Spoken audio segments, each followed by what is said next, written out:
আল্লাহ বলবে ফেরেশতা এই পানি হলো আমার বন্ধু মুহাম্মদের উম্মতের গুনাহগারের চোখের পানি।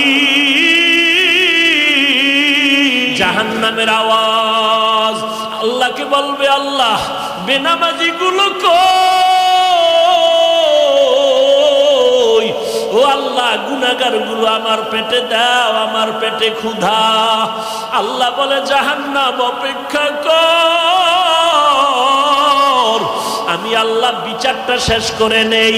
জাহান্নাম ফিরতে চায় না, আল্লাহ অর্ডার করবে ফেরেশতা জাহান্নামের গলায় ৭০,০০০ শিকল লাগাইয়া ধর, সামনে যেন আসতে না পারে, পেছনে ধরে রাখো। ৭০,০০০ শিকল লাগাইয়া এক একটা শিকলের গোড়ায় ৭০,০০০ ফেরেশতা ধরে টানবে। জাহান্নামকে পেছনে ধরে রাখতে পারবে না। আমার মায়ার নবী রহমতের নবী দেইখা কান্না করবে, আল্লাহ জাহান্নামের ফিরাও, আমার একটা উম্মত যেন জাহান্নামের মধ্যে না যায়। আল্লাহ বলবে ফেরেশতা এদিকে আয়, একটু পানি দিয়া বলবে জাহান্নামের মধ্যে এটা ছিটাইয়া দিয়া দাও। ফেরেশতারা আল্লাহর হাতে কুদরতের পানিটা নিয়ে যখন দিবে জাহান্নাম দ্রুত পেছনে দৌড়াইতে থাকবে। ফেরেশতারা বলবে আল্লাহ ৭০,০০০ শিকল লাগাইয়া যেই জাহান্নামকে ধরে রাখতে পারি না, এমন একটু পানি তুমি দিয়েছ, সাথে সাথে জাহান্নাম দৌড়ায় গেল। এটা কেমন বরকতের পানি? এটা কি কাউসারের পানি, নাকি জমজমের পানি, নাকি আবে হায়াতের পানি, না দুনিয়ার কোন সমুদ্রের পানি, বৃষ্টির পানি? আল্লাহ বলবেন না না ফেরেশতারা, এটা ওই পানি না, হাউজে কাউসারের পানিও না, জমজমের পানিও না, এটা আবে হায়াতের পানিও না, এটা সমুদ্রের পানিও না, এটা বৃষ্টির পানিও না। আল্লাহ বলবে ফেরেশতা এই পানি হলো আমার বন্ধু মুহাম্মদের উম্মতের গুনাহগারের চোখের পানি। আমার বান্দা মুহাম্মদের উম্মত গুনার কথা স্মরণ করে চোখের পানি ফেলেছে। ওই গুনাহগার উম্মতের চোখের পানির এত বরকত। আল্লাহ কয় বেশি করে কান্না করো, কম কম হাসো। নবী বলেন এক ফোঁটা চোখের পানি ছেড়ে কাঁদো। দুনিয়ার ঘরে আগুন লাগলে পানি ছাড়া যেমন ঠান্ডা করা যায় না, তোমার আমার গুনার কারণে জাহান্নামের আগুন কিন্তু চোখের পানি ছাড়া ঠান্ডা হবে না। ও যুবকেরা, ও বৃদ্ধ বাবাজিরা, ও পর্দার আড়ালের আম্মা জানেরা, দুনিয়াতে সূর্যের গরম সইতে পারি না। বিছানায় যখন ঘুমাইতে যাই মশারি টানাইয়া ঘুমাই, মশায় কামড়াইলে ঘুমাইতে পারবো না। গুনাহ নিয়ে কবরে গেলে মশারি কই পাবি? ওই কবরে সাপ বিচ্ছু পোকামাকড়ে ভরে যাবে। ও আল্লাহর বান্দারা, গরমে ঘুমাইতে পারি না, ফ্যান চালাই, এসি চালাই।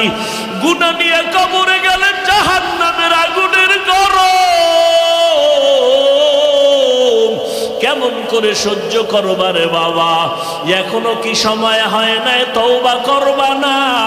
ওরে বান্দা, কয়দিন আর বাঁচবা? এখনো কি জাহান্নামের ভয় অন্তরে আসে না? ওরে মা বাবার শাস্তির ভয়ে যদি সন্তান কান্না করতে পারে, ওস্তাদের শাস্তির ভয়ে যদি ছাত্র কান্না করতে পারে, আমার মাওলার আযাবের ভয় কি কম? ওরে আল্লাহর বান্দা, আযাবের ভয়ে কেন চোখের পানি আসবে না? গুনার কারণে দিলটা পাথর বানাইছো, দিলটার পাথর হওয়ার কারণে চোখে পানি আসে না।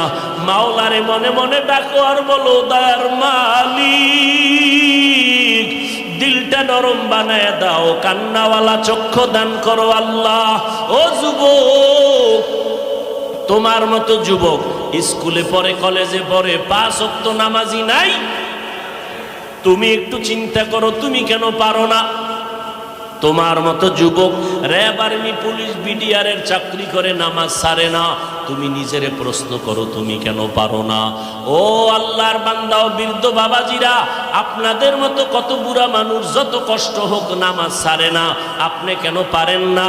ও পর্দার আড়ালের আম্মা জানেরা, আপনার কত কত বড় মা এই এলাকায় খুঁজলে দেখবেন 5 ওয়াক্ত নামাজ পড়ে, রাতের বেলা তাহাজ্জুদ পড়ে, সন্তানের জন্য দোয়া করে।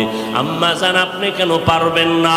ও বোনেরা, আপনার মতো কত বোন স্কুল কলেজে পড়ে, 5 ওয়াক্ত নামাজ পড়ে, পর্দা করে, ইজ্জতের উপরে কোনো আক্রমণ করে না, মোবাইলের গুনাহ নিয়ে সময় কাটায় না। আপনি কেন পারেন না? আল্লাহর কাছে তৌফিক চান আর হেদায়েতের দোয়া করেন। ও আল্লাহ, শয়তানের ধোকায় পড়ে গুনাহ করে ফেলেছি, গুনার কারণে হাত না পাক, চোখ না পাক, জিহ্বা না পাক, অন্তর না পাক। ও আল্লাহ, 1 সেকেন্ডের আযাব সইতে পারবো না, অতএব আজকে তওবা করে ফেললাম। ও আল্লাহর বান্দারা, মা বাবার দোয়া নিয়ে সামনে আগাও।